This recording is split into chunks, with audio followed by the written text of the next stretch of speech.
Emily adjusted the strap of her now backpack as she hurried into the small apartment she shared with her younger sister, Sarah. The room smelled faintly of medicine. Sarah lay curled up on the couch, a pale hand pressed to her forehead.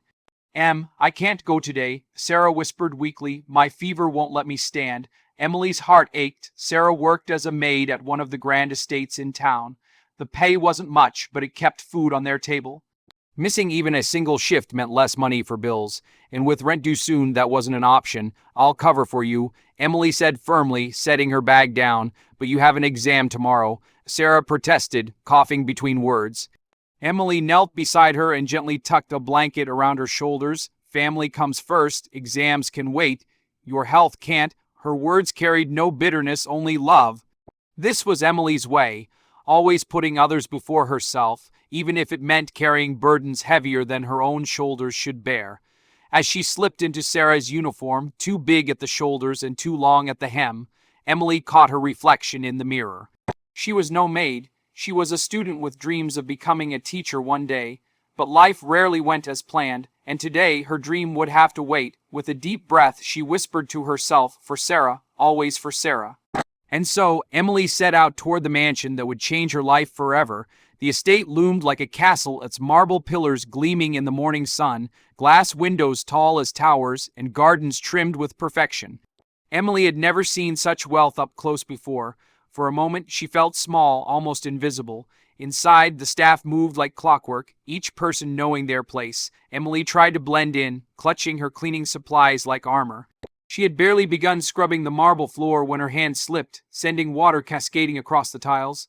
Splash, her stomach dropped. The water spread like a guilty secret across the shining white floor. She scrambled to clean it up, cheeks burning with embarrassment, and then a shadow fell across her. A tall man in a dark suit stood watching her. His presence carried quiet authority. His eyes, sharp yet tired, softened as he saw her fumbling.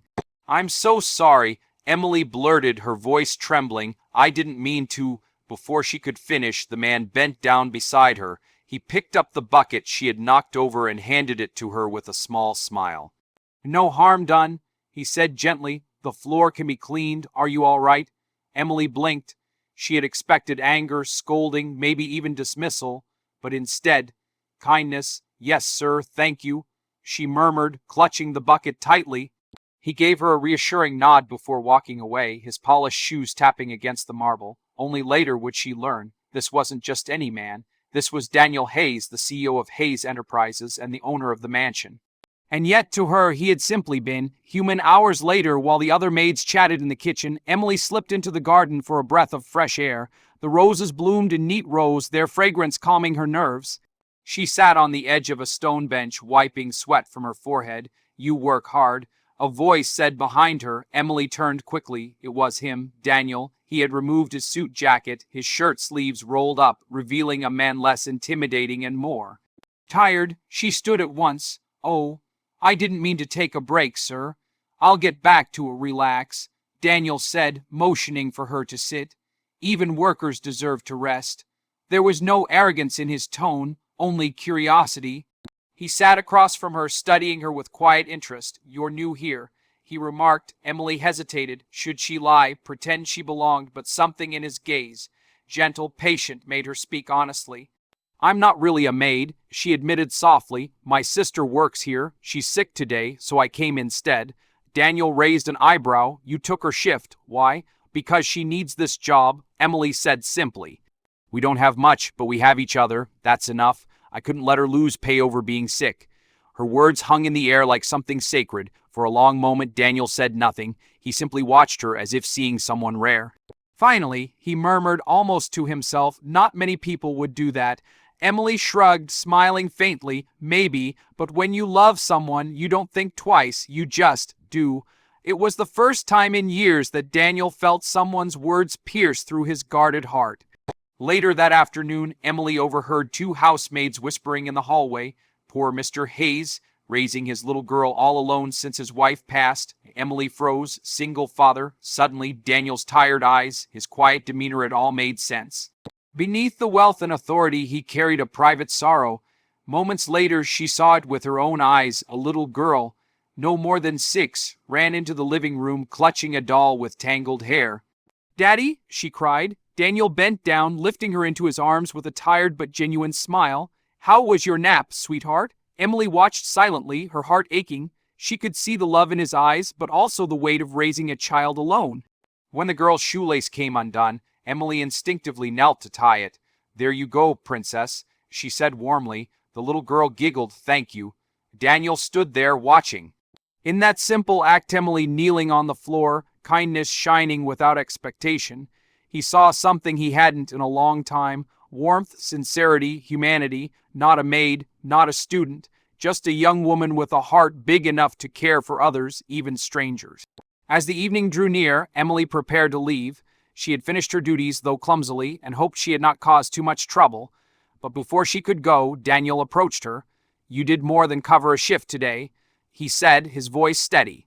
"You reminded me of something important, that love and sacrifice still exist." Emily flushed. "I only did it for my sister." "Exactly," he replied, "and that's why I want to offer you something." She looked at him, startled. "I run Hayes Enterprises. We offer internships for students every year. I want you to join us."